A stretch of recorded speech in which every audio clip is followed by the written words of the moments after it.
나는 식충이면 너는 뭐냐? 목이냐? 지금 나한테 빨대 꽂으려고? 박정자가 들고 있던 젓가락을 조용히 내려놓았다. 그릇에 닿는 소리가 작게 울렸다. 윤선이는 당황한 듯 눈썹을 찌푸렸다. 어머니, 무슨 말씀을 그렇게 하세요? 우리 서로 돕고 살자는 거잖아요.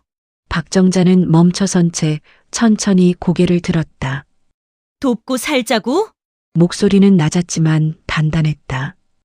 윤선이는 시선을 피하며 식탁 위 접시를 정리하는 척했다. 반찬 그릇 사이로 김이 천천히 흘렀다. 정자는 그 모습을 바라보다가 천천히 눈을 감았다. 그동안 나의 노력을 무시하며 식충이라고 표현하더니 이제는 또 나의 도움이 필요하다며 돕고 살자고 이야기를 하는 며느리. 선의가 계속되니 제가 바보인 줄 아는 걸까요? 저의 본격적인 이야기를 시작하기 전에 혹시 구독과 좋아요 눌러주셨나요? 여러분의 작은 관심 하나가 저에게는 큰 힘이 됩니다. 오늘도 저의 이야기와 함께 행복한 하루 되시길 바랍니다. 며느리 집에 들어온 지 벌써 13년. 막 태어난 손자를 품에 안았을 때가 엊그제 같은데 시간이 훌쩍 지나 중학생이 되는 손자를 바라보고 있다. 손자를 처음 마주했을 때 그때는 정말 행복했다. 마치 나의 삶이 새롭게 시작되는 것만 같았다. 기쁨에 젖어 있는 어느 날 아들 김성호에게 전화가 왔다. 엄마, 선이가 애 낳고 너무 힘들어해. 좀 도와줄 수 있어? 그 말 한마디에 정자는 망설임 없이 혼자 사는 시골집을 정리하고 가방을 싸서 며느리 집으로 올라왔다. 평생 살던 동네를 떠나는 건 두렵고 무서웠지만 손자를 위해서라면 기꺼이 할 수 있었다. 처음엔 정말 좋았다. 며느리 선이도 웃으면서 어머니 고맙습니다 하고 인사했고 아들도 기뻐했다.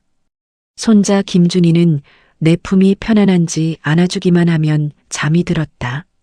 내 품에 안겨 있는 손자의 그 작은 숨소리만 들어도 가슴이 벅찼다. 하지만 행복도 잠시, 그때부터 시작된 건 전쟁이었다.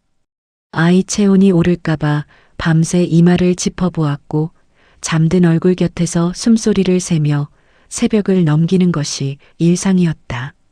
분유 타는 온도가 조금만 뜨거워도 며느리 눈치가 보였고 기저귀 한 장 갈아도 어머니 그렇게 하는 거 아니에요. 라는 소리를 들었다. 며느리가 힘들어 보이면 괜히 말 한마디 꺼내기도 조심스러웠다. 혹시 내 탓인가 싶어 스스로 움츠러드는 게 일상이 됐다.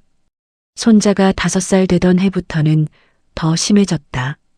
아침 6시에 일어나 밥하고 손자 씻기고 밥 먹이고 유치원 보내고 설거지하고 청소하고 빨래하고 한시도 쉴 틈이 없었다.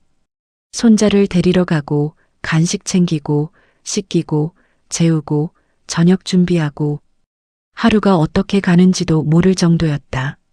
하지만 며느리는 고맙다는 말은커녕 늘 뭐라고 했다.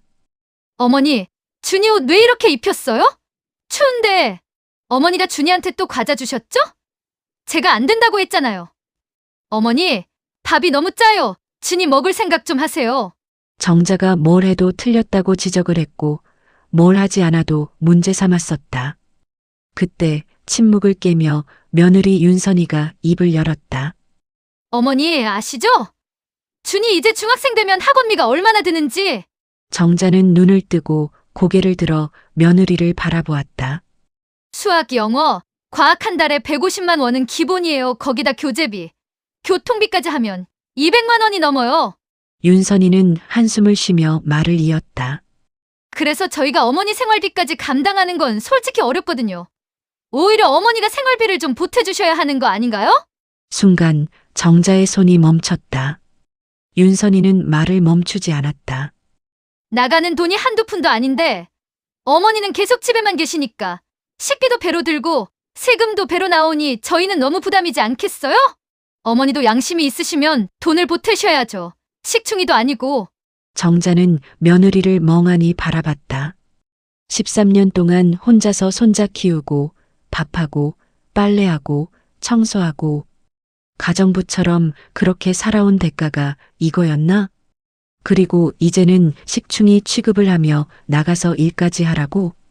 정자는 할 말이 많았지만 생각보다 큰 충격의 말이 쉽사리 나오지 않았다. 정자는 마른 입술을 한번 다물었다. 어렵게 침을 삼키자 목젖이 천천히 움직였다. 윤선이는 식탁에 놓인 장부를 펴고 볼펜 뚜껑을 뗐다.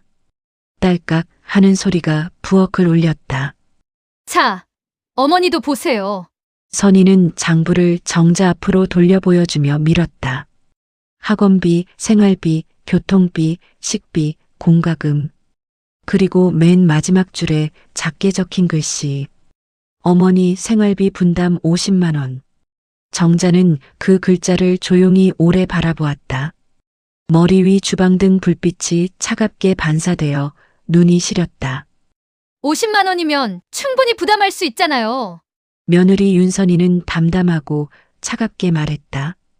볼펜을 돌리는 손끝에는 거리낌이 없었다. 정자는 조용히 물었다. 내가 여기서 보낸 시간은 뭐니? 윤선이는 웃음인지 비웃음인지 모를 알 수 없는 표정을 지었다. 시간이요? 그건 그냥 도와주신 거잖아요. 부모니까 도울 수 있는 거고. 그리고 무엇보다 어머니도 좋아서 하신 거 아니세요? 그리고 무엇보다 지금은 상황이 많이 달라졌잖아요. 달라졌다고? 네, 이제 준이도 많이 컸고 저희도 이제 어머니 없어도 괜찮아요. 오히려 어머니랑 함께 하는 게 불편한 것도 사실이고요. 저희도 저희만의 시간이 필요한데 지금은 그런 것도 하나도 없잖아요. 정자는 천천히 고개를 들어 아들 김성호를 바라보았다. 성호야, 너는 왜 아무 말이 없니? 김성호는 엄마 눈을 피하며 말했다. 나도 요즘 힘들어. 엄마 솔직히 내가 말은 안 했지만 비용적으로 부담이 크긴 해. 아들 성호는 끝까지 어머니의 눈을 마주치지 못했다. 정자는 부엌을 천천히 둘러보았다. 반짝이는 싱크대, 가지런한 냄비, 깨끗이 정리된 그릇장. 모두 자신의 손길이었다. 13년 동안 매일 아침 6시에 일어나 이 부엌에서 시작했다. 밥 짓고, 국 끓이고, 반찬 만들고. 손자가 좋아하는 반찬은 뭔지, 아들이 오늘 피곤해 보이는지, 며느리가 입맛 없어 하는지. 그 모든 걸 기억하고 챙겼다. 하지만 그 노력은 돈 앞에서 아무 의미도 없었다. 며느리 선이는 장부를 덮으며 결론을 내렸다. 요즘은 노인분들도 다 일하세요. 쿠팡 배송, 마트 비닐봉지 끼우기, 식당 서빙 등등. 어머니도 어머니가 할 수 있는 일자리 조금만 알아보시면 금방 구할 수 있을 거예요. 그리고 이렇게 계속 집에 계시면 저희도 부담이고 서로 좋지 않잖아요. 안 그래요? 정자는 힘겹게 숨을 내쉬었다. 한 번도 상상해 본 적 없는 말이었다. 황혼 육아로 모자라 늙은 나이에 밖에서 돈을 벌어야 한다는 게 그동안은 남의 일 같았는데 이제는 나에게도 들려오는 말이라니 숨이 턱 막혔다. 68배 나이에 다시 일을 시작하라고? 그때 방문이 열렸다. 손자 준이가 얼굴만 살짝 내밀고 말했다. 할머니가 왜 돈을 내야 돼? 윤선이가 재빨리 끼어들었다. 준아, 들어가 있어. 어른들 얘기야. 근데 할머니는 들어가! 문이 닫히고 무거운 침묵이 내려앉았다. 정자는 떨리는 손등을 내려다보았다. 고왔던 손에는 굳은 살이 도드라져 있었다. 그 손으로 매일 밥을 하고 아이를 씻기고 청소하고 잠든 아이의 얼굴을 어루만졌는데 지금은 돈 앞에서 아무것도 아닌 존재가 되어버렸다. 정자는 대답하지 않았다. 아니, 대답을 할 수가 없었다. 입술을 굳게 다문 채 천천히 숨을 들이쉬었다. 그리고 마음속 어딘가에서 작은 문 하나가 조용히 닫히는 소리가 났다. 이제 정자는 예전의 정자가 아니었다. 정자는 잠을 깨기 위해 세수를 하려다가 화장실 거울 앞에서 잠시 멈춰섰다. 거울 속에는 어제보다 더 지쳐 보이는 여자가 서 있었다. 눈가에 깊게 패인 주름과 마르다 못해 갈라진 입술이 도드라지게 보였다. 언제 이렇게 늙었지? 정자는 천천히 입안에 물을 넣고 입을 헹구었다. 물방울이 턱을 타고 흘렀다. 그리고 이어서 손을 씻으려다 멈췄다. 오늘따라 유난히 손등에 박힌 굳은 살과 손가락 마디마다 새겨진 주름이 더욱 눈에 띄게 느껴졌다. 그동안 뜨거운 프라이팬에 데이고 찬물에 불고 칼에 베이는 것이 일상이었던 이 손이 기억하는 건 고통뿐이었다. 하지만 항상 며느리는 고마워하기는커녕 어머니 또 반창고 부치고 요리하셨어요? 지저분하게 하고 눈살을 찌푸리기 일쑤였다. 화장실 문 너머로 부엌 불 켜지는 소리가 들렸다.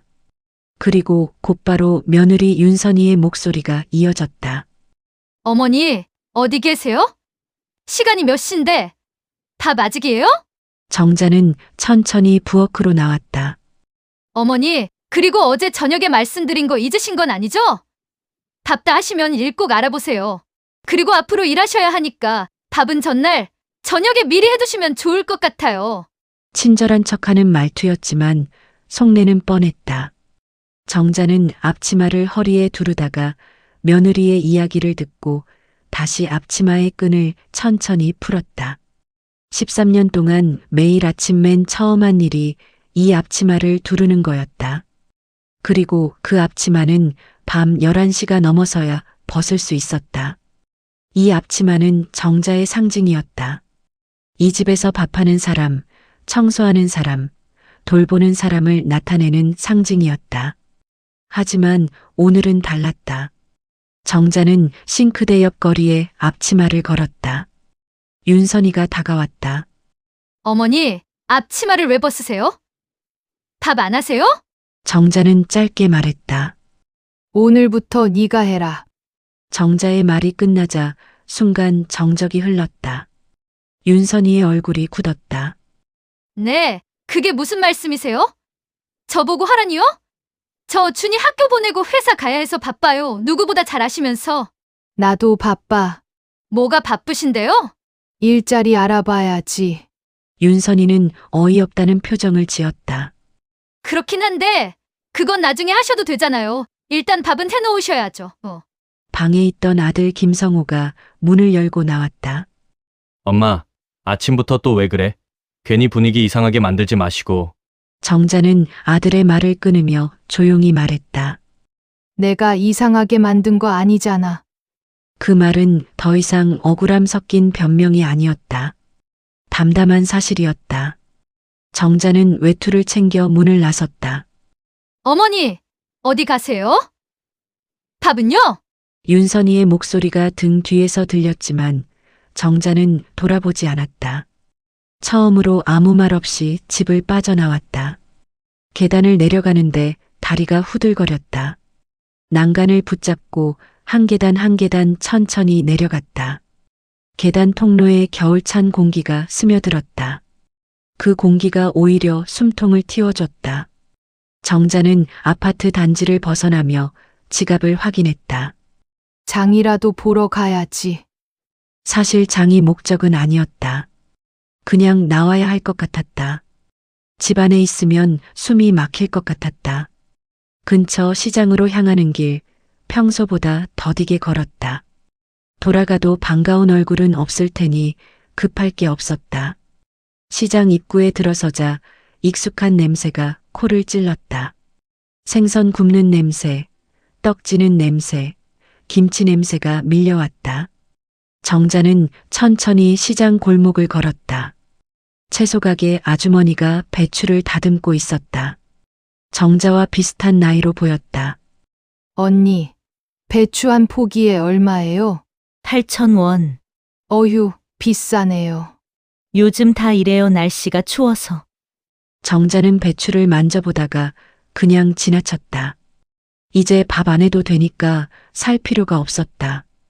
그렇게 골목을 걷는데 쌀가게 유리문 옆에 붉은 매직으로 쓴 종이가 붙어 있는 것이 보였다. 주방 보조 모집 오전 근무 전화 주세요. 정자는 그 앞에서 한참 서 있었다. 주방 보조. 13년 동안 집에서 했던 일이 바로 그거였다. 밥하고 설거지하고 청소하고 가정부와 다름없는 삶이었다. 그런데 그걸 밖에서 하라고? 어쩌면 밖에서 하는 것이 더 나을지도 모른다. 돈이라도 받으며 일할 수 있으니까. 휴대전화는 들고 나왔지만 번호를 바로 누르기에는 망설여졌다. 68배 나이에 낯선 사람들 사이에서 일을 한다는 게 문득 두려웠다. 정자는 종이를 조심스럽게 떼어 외투 주머니에 넣었다. 일이라는 걸 내가 다시 할 수 있을까? 시장 사람들은 분주히 움직였다. 가게 문 여는 소리, 배달 오토바이 소리, 떡지는 김이 피어오르는 모습이 눈앞에서 분주하게 보였다. 정자는 갑자기 이 움직임 속에 자신이 없는 게 더 이상하게 느껴졌다. 바깥 세상은 이렇게 돌아가는데 13년 동안 집 안에만 갇혀 있었구나. 라는 생각이 동시에 스쳤다. 그때 단골 떡집 아주머니가 정자를 불렀다. 할머니, 정자는 멈춰섰다. 식사는 하셨어요? 그 짧은 말 한마디가 가슴에 꽂혔다. 아, 아직이요. 그럼 안 되죠. 이거 하나 드세요.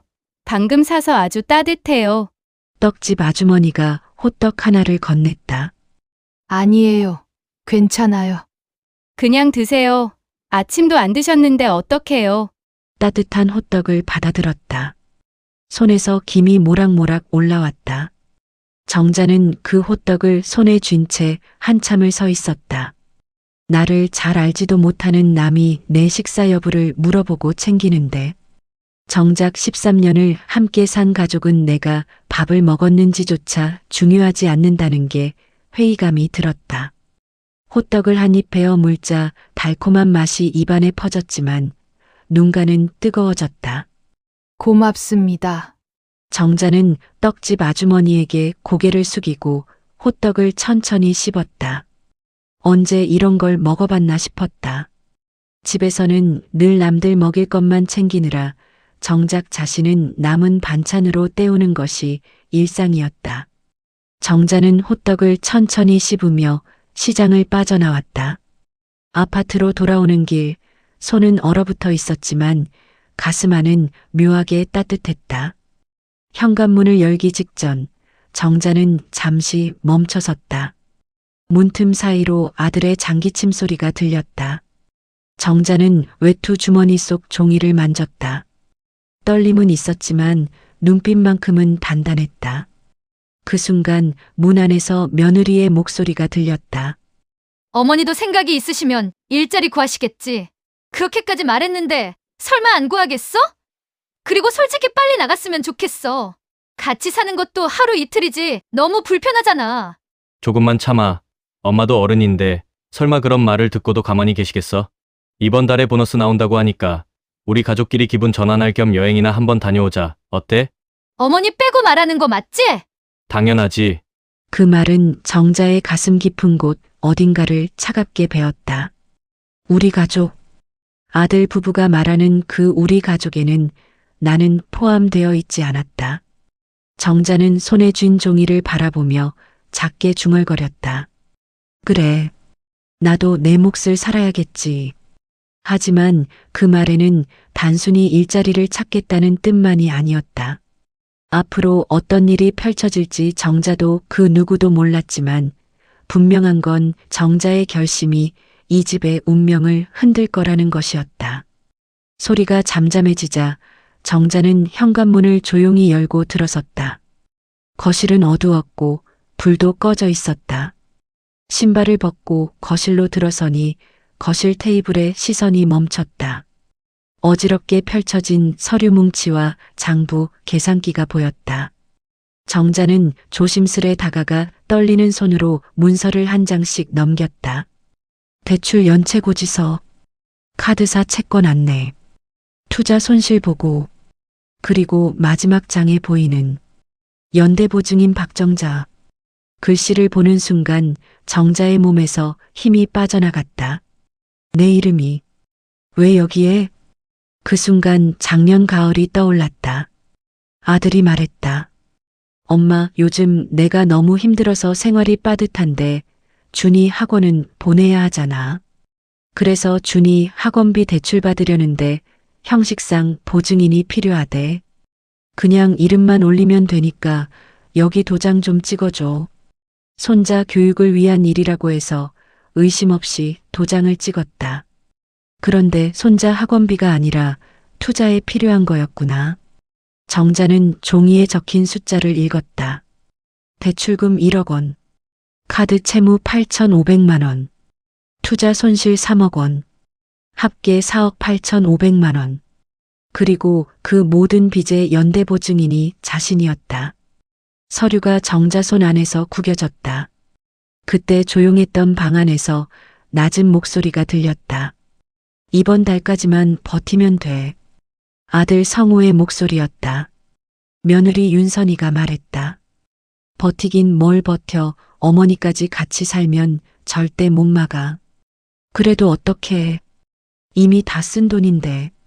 그러니까 그때 투자를 왜 했냐고.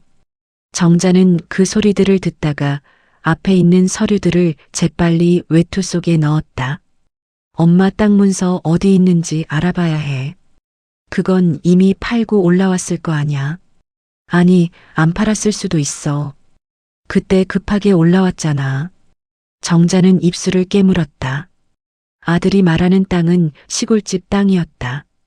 남편이 죽고 혼자 남았을 때 그 땅만 있으면 굶어 죽지는 않겠다 싶어 팔지 않고 버텼던 땅이다.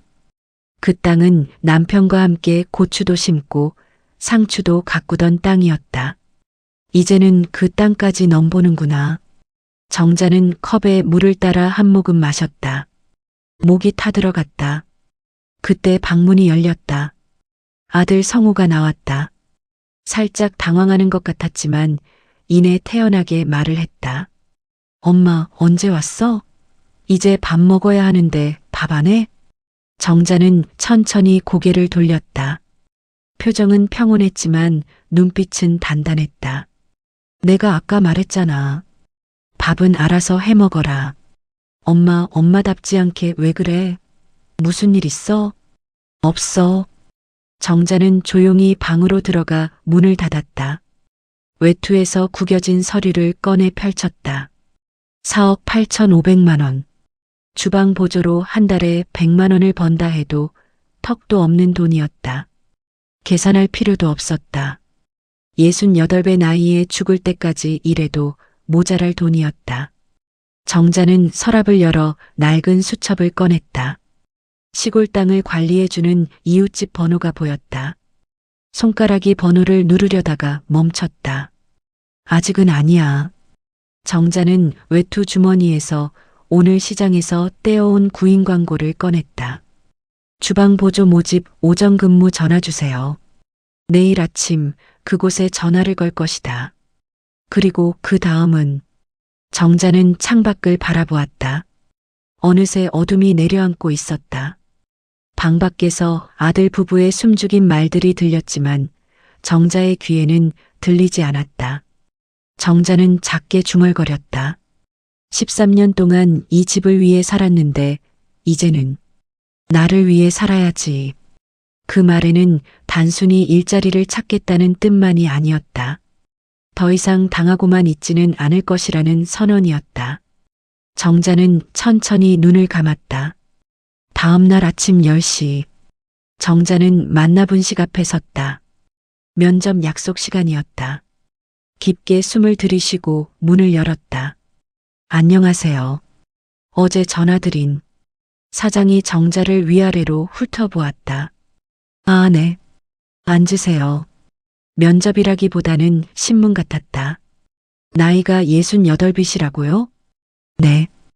허리는 괜찮으세요? 여기 하루 종일 서 있어야 하는데. 괜찮습니다. 저 13년 동안. 그리고 솔직히 말씀드리면 손님들이 젊은 사람 선호하거든요. 배달 건도 처리해야 하고 서빙이며 주방 보조며 할 일들이 많아서요. 정자는 그 말을 듣자 가슴이 답답해졌다. 제가 일은 잘합니다. 손도 빠르고 밥도 잘하고 설거지도. 사장은 손을 저었다. 죄송한데 저희가 찾는 건 좀 다른 분이라서요. 수고하셨습니다. 정자는 일어섰다. 다리에 힘이 없었다. 감사합니다. 밖으로 나오자 찬바람이 얼굴을 때렸다. 정자는 멍하니 서 있다가 시장 쪽으로 발걸음을 옮겼다. 나이가 문제구나. 68분. 아무도 안 쓰는구나. 시장 골목을 걸었다. 발걸음이 무거웠다. 채소 가게 앞을 지나는데 주인 아주머니가 배추를 정리하고 있었다. 정자는 채소 가게 주인 아주머니에게 말을 걸었다. 언니, 이거 다 버려요? 응, 겉잎 시들어서. 속은 멀쩡한데 손님들이 안 사가더라고. 정자는 시든 배추 겉잎을 보았다. 속은 파랗고 싱싱했다. 이런 걸 버리네. 아깝다. 떡집 앞을 지나는데 떡집 주인이 정자를 봤다. 할머니, 어제 드린 호떡 맛있게 드셨어요? 네, 정말 맛있었어요. 감사합니다. 오늘도 하나 드릴까요? 아니에요, 괜찮아요. 에이, 같이 나눠 먹어야 더 맛있죠. 떡집 아주머니가 갓 만든 호떡을 정자에게 건넸다. 정자는 손사래를 쳤지만 떡집 아주머니가 계속해서 품에 쥐어주는 호떡을 마지못해 받아들고 한 입 베어 물었다. 달콤하고 따뜻했다. 문득 손자 준이가 떠올랐다. 준이가 제일 좋아하는 게 할머니표 호떡인데. 정자는 13년 동안 준이의 간식으로 호떡을 만들었다. 설탕 대신 꿀을 넣고 견과류를 듬뿍 넣어서 만들었는데 준이는 그걸 할머니 호떡이라고 불렀다. 추억에 젖어 있을 때 옆 가게 아저씨가 말했다. 요새 저런 전통 호떡 파는 데가 많이 없어. 다 공장에서 만든 거 팔지. 맞아요. 옛날 맛이 안 나요. 정자는 그 이야기를 듣고 멈춰섰다. 전통 방식으로 내가 만들던 그 호떡을. 시장을 계속 걸었다. 반찬 가게 앞을 지나는데 할머니 한 분이 김치를 팔고 있었다. 할머니, 장사 잘 되세요? 그럭저럭. 요새 젊은 사람들이 김치 안 담그잖아. 다 사 먹으니까. 얼마에 파세요? 포기김치 10,000원, 깍두기 8,000원. 정자는 가격표를 보았다. 내가 담그던 김치도 팔 수 있지 않을까? 13년 동안 매년 김치를 담갔다. 며느리가 어머니 김치가 제일 맛있다 해서 시작된 김장이었다. 손자, 아들 모두 좋아하는 김치였기에 힘이 들어도 포기할 수 없었다. 두부가게 앞을 지나는데 주인이 콩비지를 버리고 있었다. 아저씨, 저거 버리세요? 네, 두부 만들고 남은 건데. 가져가실래요? 요즘 사람들은 이게 사실 제일 맛있는데 사가지도 않고 그냥 준다고 해도 안 가져가려고 하더라고요. 이걸로 뭘 만들 수 있나요? 비지찌개. 근데 요새 그거 해먹는 사람이 없어. 정자는 콩비지를 바라보았다. 비지전, 비지볶음. 내가 자주 만들던 건데. 머릿속이 복잡해졌다. 호떡, 김치, 비지요리. 13년 동안 가족을 위해 만들었던 음식들. 그게 전부 버려지는 재료로 잊혀진 레시피로 만들 수 있지 않을까 하는 생각이 들었다. 정자는 시장 한가운데 멈춰섰다. 주변에는 할머니들이 좌판을 펼치고 직접 만든 음식을 팔고 있었다. 파전, 떡, 나물, 김치. 다양한 음식이 있었다. 손님들이 물건을 사가며 말했다. 이거 집에서 만든 거예요? 네, 오늘 아침에 했어요. 역시 집에서 만든 게 맛있어. 요새 이런 거 잘 없잖아요. 정자는 그 모습을 오래 바라보았다. 나도 할 수 있지 않을까? 13년 동안 갈고 닦은 솜씨. 아니, 내가 시집와서 시작한 횟수로 따지면 더욱더 긴 시간이다. 아무도 알아주지 않았던, 당연하게 여겨졌던 그 기술이 어쩌면 돈이 될 수도 있다는 생각이 스쳤다. 정자는 주머니에서 핸드폰을 꺼냈다. 인터넷에 시장 창업을 검색했다. 소자본 창업 가능. 월 200만 원 이상 수익. 전통 음식 인기. 심장이 빨리 뛰기 시작했다. 일자리를 찾는 게 아니라 내가 직접 일자리를 만들면 되지 않을까? 정자는 이번에는 다른 눈으로 시장을 다시 둘러보았다. 어디에 자리를 잡을까? 무엇을 팔까? 얼마면 시작할 수 있을까? 멍하니 서 있던 정자의 눈빛이 달라지기 시작했다. 더 이상 좌절이 아니라 희망이 보이기 시작했다. 정자는 작게 중얼거렸다. 이거다.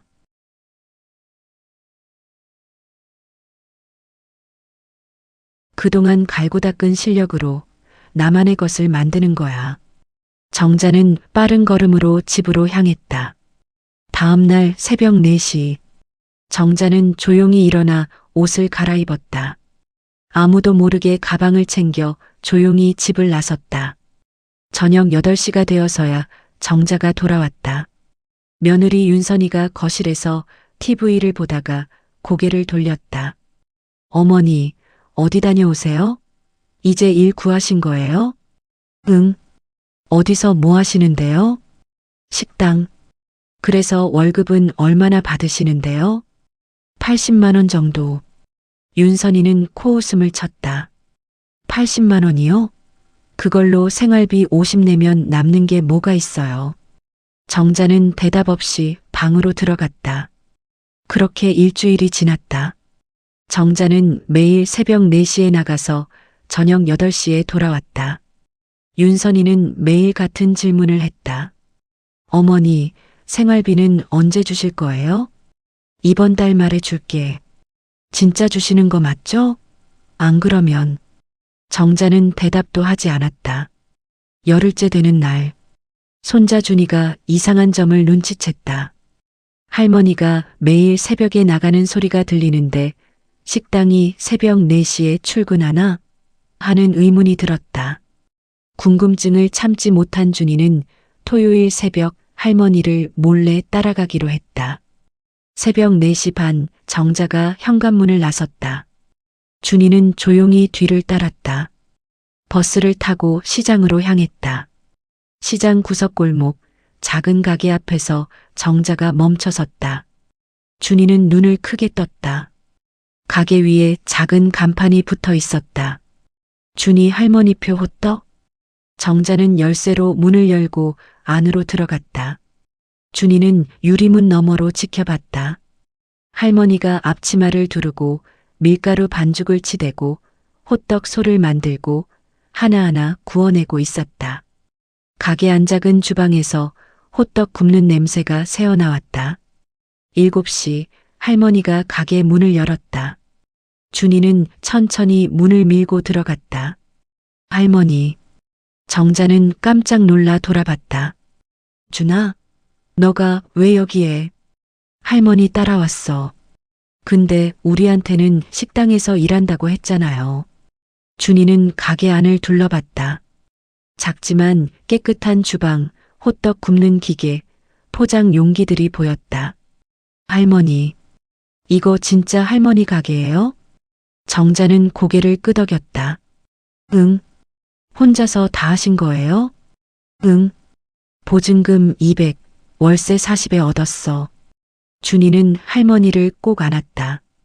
할머니 대박이에요. 준아, 이거 엄마 아빠한테는 비밀로 해줄 수 있지? 준이는 고개를 끄덕였다. 그럼요. 그리고 나도 도와줄래요. 준이는 핸드폰을 꺼냈다. 할머니, 가게 앞에서 사진 찍을게요. 준아, 요즘은 SNS로 홍보해야 돼요. 준이는 가게 간판과 할머니 사진을 찍어 인스타그램에 올렸다. 우리 할머니 가게 오픈. 시장 골목 준이 할머니표 호떡.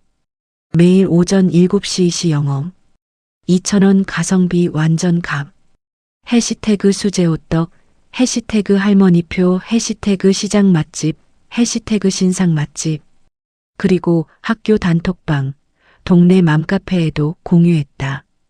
그날부터 손님이 몰리기 시작했다. 처음에는 준이 친구들이 왔다. 우와, 진짜 준이 할머니세요? 완전 맛있어요. 며칠 후에는 입소문이 났는지 젊은 직장인들이 줄을 서기 시작했다. 인스타에서 봤어요. 여기 맞죠? 포장 5개 주세요. 일주일 후에는 동네 아주머니들까지 몰려들었다. 요새 이런 전통 호떡 파는 데가 없는데 맛있어요.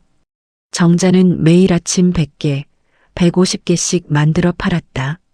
손자 준이는 주말마다 와서 도왔다. 할머니, 오늘 50만 원 벌었어요. 진짜? 네. 할머니 완전 대박이에요.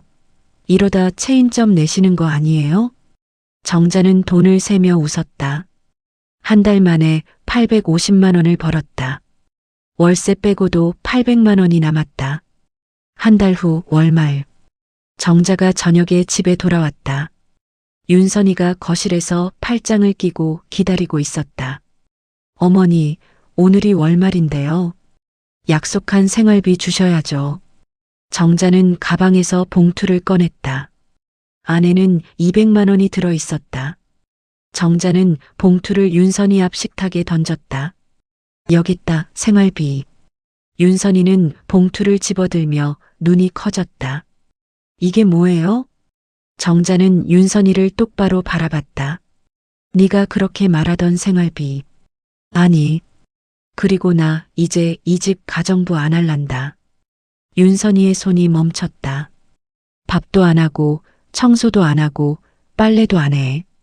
이제 네가 다 알아서 해라. 어머니, 무슨 말씀을. 가정부라니요. 정자는 방으로 들어가며 말했다. 내가 번 돈으로 생활비 냈으니까 이제 정산된 거지. 앞으로 서로 얼굴 붉히지 말고 각자 알아서 살자. 쾅 소리가 나며 문이 닫혔다. 윤선이는 손에 쥔 봉투를 멍하니 바라봤다. 거실 소파에 앉아있던 성우가 물었다. 무슨 일이야? 어머니가 돈을 주셨는데 내가 말한 50만 원보다 훨씬 많아. 진짜? 그리고 이제 우리랑 같이 안 사신대. 성우는 당황했다. 갑자기? 윤선이는 봉투를 식탁에 던지며 소리쳤다. 이게 대체 무슨 일이야? 설마 엄마가 그 땅 판 거는 아니겠지? 정자의 가게는 날로 번창했다. SNS 입소문이 퍼지면서 손님이 끊이지 않았다. 배달앱에도 등록하자 주문이 쏟아졌다. 한 달 수익이 500만 원을 넘었다. 정자는 통장 잔고를 확인하며 미소 지었다. 이제 2천만 원이 모였네. 원룸 보증금으로 충분한 금액이었다. 그날 오후 정자가 가게에서 호떡을 굽고 있을 때 핸드폰이 울렸다. 여보세요? 박정자 씨 맞으시죠? 네, 그런데요. 저는 한빛캐피탈 채권 추신부입니다. 연대보증인으로 등록되신 대출금 4억 8,500만 원에 대해 말씀드리려고. 정자의 손이 멈췄다. 뭐라고요? 아들 김성호 씨가 대출금을 연체 중이십니다. 연대보증인이신 박정자 씨께서 변제하셔야 해서 연락드렸습니다. 이번 주 금요일까지 입금 부탁드립니다. 전화가 끊겼다. 정자는 핸드폰을 쥔 채 그대로 서 있었다. 4억 8,500만 원. 알고 있는 금액이었지만 다시 들어도 충격적이었다. 그날 저녁 정자는 무료 법률 상담소를 찾아갔다. 변호사가 서류를 검토했다. 손자 학원비 대출이라고 하셨죠? 네. 손자 학원비 대출이라고 해서 도장 찍었어요. 그런데 실제로는 투자금이었고요. 네. 변호사는 고개를 끄덕였다. 이건 명백한 사기입니다. 허위 목적으로 도장을 받았으니 연대보증이 무효화될 수 있어요. 정말요? 네. 사기 고소와 함께 연대보증 무효 소송을 진행하시면 됩니다. 승소 가능성 높습니다. 정자는 가슴을 쓸어내렸다. 바로 진행해 주세요. 알겠습니다. 일주일 후 아들 성우에게 법원 통지서가 날아왔다. 사기 혐의 고소, 연대보증 무효 소송, 고소인 박정자. 성우는 통지서를 보며 얼굴이 새하얘졌다. 이게 무슨... 윤선이가 통지서를 빼앗아 읽었다. 어머니가 우리를 고소했어? 그때 현관 초인종이 울렸다. 윤선이가 문을 열었다. 정장 입은 남자 2명이 서 있었다. 김성우 씨 댁 맞습니까? 네, 그런데요. 누구시죠? 한빛캐피탈입니다. 대출금 4억 8,500만 원 변제건으로 왔습니다. 성우가 뛰어나왔다. 저희 조금만 기다려주시면. 이미 석 달 연체하셨고요. 이번 주까지 변제 안 되면 법적 절차 들어갑니다. 어머니가 연대보증인인데 저희랑은 이미 통화 마무리 지었는데 아직 이야기 못 들으셨어요? 박정자 씨가 연대보증 무효 소송 진행 중입니다. 그럼 저희는 당연히 김성호 씨한테 직접 받아야겠죠? 아니, 잘못 알고 계신 것 같아요. 제가 아니라 어머니. 말이 끝나기도 전에 남자들이 말을 이어갔다. 결국 지금 돈이 없으시다는 거죠? 시작해. 남자들은 집 안으로 들어가 빨간 딱지를 붙이기 시작했다. 성우는 주저앉았다. 끝났다. 완전히 끝났어. 윤선이가 소리쳤다. 어머니한테 빌어봐. 땅이라도 팔아서 좀 도와달라고. 당신 어머니니까 아들이 부탁하는데 뭐라도 해주실 거 아니야. 다음 날 저녁 성우와 윤선이가 정자 가게로 찾아왔다. 문을 열고 들어서자 손님들이 줄을 서 있었다. 할머니표 호떡 5개 주세요. 포장해 주세요. 정자는 분주히 호떡을 포장하고 있었다. 성우는 그 모습을 멍하니 바라봤다. 엄마가 이렇게까지. 손님들이 다 나가고 정자가 성우를 봤다. 여긴 무슨 일이야? 성우는 다급하게 무릎을 꿇었다. 엄마, 미안해. 내가 잘못했어요. 정자는 아무 말 없이 그 모습을 지켜봤다. 고소 취하해줘. 제발. 그리고 우리 땅 있잖아. 그 땅 팔아서 우리 좀 도와주면 안 돼? 우리 이러다 진짜 길바닥에 나앉아. 윤선이도 고개를 숙였다. 어머니, 제발이요. 저희가 잘못했어요. 아니, 제가 잘못했어요. 다시는 안 그럴게요. 한 번만 도와주세요. 정자는 앞치마를 벗으며 조용히 말했다. 내가 왜? 엄마, 네가 만든 빚이니까 네가 갚아. 엄마, 제발. 나 엄마 아들이잖아. 정자는 성우를 똑바로 바라봤다. 13년 동안 나를 엄마 취급은 했고 가정부 취급도 모자라서 네 와이프는 나보고 식충이라고 했잖아. 집에서 놀고 먹는다고 아깝다면서 생활비 내라며. 근데 이제 와서 4명의 무단으로 도용해서 4억 8,500 빌려놓고 한 번만 도와달라고? 엄마, 그것도 모자라서 이제는 내 땅까지 팔아서 빚 갚아달라는 게 아들이냐? 성우는 할 말이 없었다. 나보고는 식충이라더니 너네는 그러면 목이냐? 나한테 빨대 꽂고 아무 일도 없다는 듯이 잘 먹고 잘 살겠다고? 정자는 가게 문을 열었다. 나가. 다시는 나한테 찾아오지 마. 엄마, 나가라고. 성우와 윤선이는 비틀거리며 가게를 나갔다. 일주일 후 성우는 회사에서 해고됐다. 빚 때문에 신용불량자가 됐고 결국 회사에서 잘리게 되었다. 며느리 윤선이는 매일 울었다. 이제 어떻게? 우리 어떻게 하면 좋아? 그날 저녁 손자 준이가 정자 가게로 찾아왔다. 할머니, 준아, 왜? 무슨 일 있어? 엄마 아빠가. 지금 살고 있는 집에서 나가야 한대. 정자는 손자를 앉혔다. 할머니, 나는 할머니랑 살면 안 돼?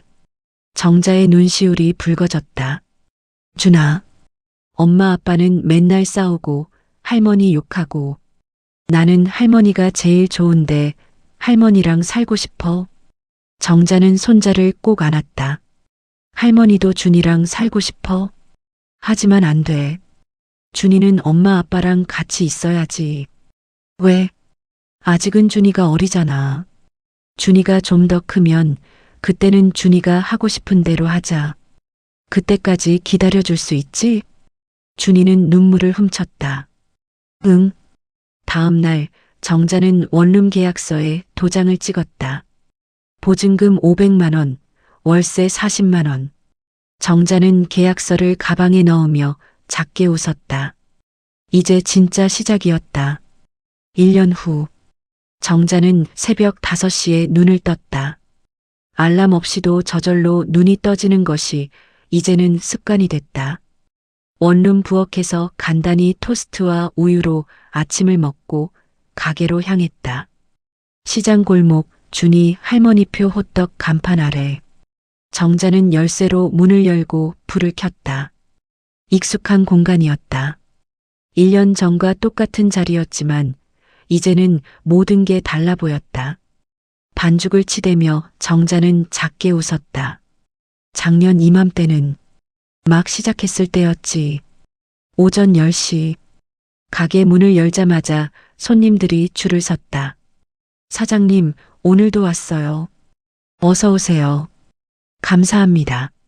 정자는 호떡을 하나하나 포장하며 손님들과 인사를 나눴다. 아르바이트생 미영이가 계산대에서 주문을 받았다.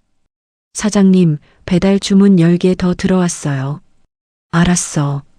천천히 빨리 만들게. 정신없이 바쁜 하루였지만 행복했다. 오후 2시 정자는 잠시 쉬는 시간을 가졌다. 가게 앞 벤치에 앉아 커피를 마셨다. 그때 저 멀리 익숙한 뒷모습이 보였다. 아들 성우와 며느리 윤선이었다. 둘은 시장 입구에서 채소를 고르고 있었다. 예전과 달리 옷차림이 초라했다.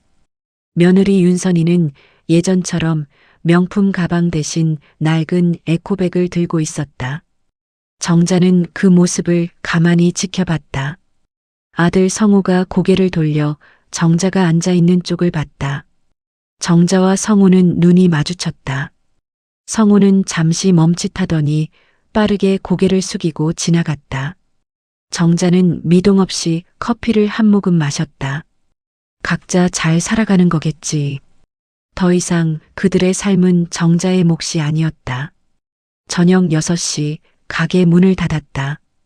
미영아, 오늘도 고생했어. 아니에요, 사장님. 내일 봬요. 정자는 하루 매출을 정산했다. 100만 원. 통장에 넣으면 이제 9천만 원이 넘는다. 정자는 통장을 가방에 넣고 집으로 향했다. 원룸 문을 열자 손자 준이가 책상에서 숙제를 하고 있었다. 할머니, 준아, 오늘 학교 어땠어? 좋았어. 나 그리고 오늘 수학 시험에서 100점 맞았어. 진짜? 우리 준이 대단한데? 할머니가 저녁 맛있는 거 해줄게. 정자는 부엌에서 된장찌개를 끓였다. 준이는 이제 일주일에 사흘은 할머니 집에서 잤다. 성우와 윤선이가 동의했다. 아니, 사실은 준이를 돌볼 여유가 없었다. 준이와 정자는 식탁에 마주 앉아 밥을 먹었다. 할머니, 중학교 생활 재미있는 것 같아. 그래, 다행이네. 응, 친구들도 많이 생겼어. 다음 주 내 생일에 친구들 초대해도 돼. 그럼, 할머니가 케이크 만들어줄게. 진짜? 할머니가 만든 케이크? 응. 특제 호떡 케이크. 어때? 좋아. 할머니, 주말마다 내가 가게 계속 도와줄게. 그래. 그럼 알바비 줘야겠네. 진짜? 그럼. 일하면 당연히 줘야지. 준이는 환하게 웃었다. 정자도 따라 웃었다. 이 순간이 행복으로 다가왔다. 밤 10시 준이가 잠들고 정자는 혼자 작은 소파에 앉았다. 핸드폰을 켜서 가게 인스타그램을 확인했다. 팔로워 3만 명. 리뷰에는 따뜻한 댓글들이 가득했다. 할머니 호떡 먹으면 할머니 생각나요 유유. 요즘 이런 정성스런 음식 어디서 먹어요? 최고. 사장님 건강하세요. 정자는 댓글 하나하나에 좋아요를 눌렀다. 창밖을 바라봤다. 원룸이었지만 이곳이 진짜 집 같았다. 13년을 산 그 넓은 아파트보다 이 좁은 원룸이 더 따뜻하게 느껴졌다. 정자는 작게 중얼거렸다. 여보, 나 지금 행복해요. 바람이 창문을 스쳤다. 정자는 그게 남편의 대답이라고 느꼈다. 다음 날 아침, 정자는 평소처럼 새벽에 일어나 가게로 갔다. 반죽을 치대고 호떡을 굽고 손님을 맞이했다. 사장님, 오늘도 맛있게 먹겠습니다. 그래요. 맛있게 드세요. 손님들의 웃는 얼굴을 보며 정자도 웃었다. 가게 창밖으로 따뜻한 아침 햇살이 들어왔다. 정자는 호떡 하나를 집어 한 입 베어 물었다. 달콤했다. 인생도 이렇게 달콤할 수 있구나 하는 생각이 들었다. 68배 다시 시작한 인생. 처음엔 두려웠지만 지금은 당당한 모습으로 서 있었다. 식충이도 가정부도 며느리 집 식구도 아닌 준이 할머니표 호떡 사장이자 내 이름 석자 박정자로 나는 다시 호떡을 굽기 시작했다. 당당하고 행복하게 오늘도 내일도 앞으로도. 긴 시간 동안 저의 이야기를 끝까지 들어주셔서 감사합니다. 오늘 이야기는 어떠셨나요? 영상의 주인공에게 하고 싶은 말이 있으시거나 비슷한 경험이 있으시다면 편하게 댓글로 남겨주세요. 그리고 누군가 혹은 당신의 이야기일지 모르는 오늘의 이야기가 마음에 남으셨다면 가족과 친구, 지인에게 공유해주세요. 구독, 좋아요도 잊지 않으셨죠? 여러분의 소중한 구독과 좋아요는 저에게 큰 힘이 됩니다. 오늘도 행운 가득한 좋은 하루 되시길 바라며 다음 이야기로 찾아뵙겠습니다.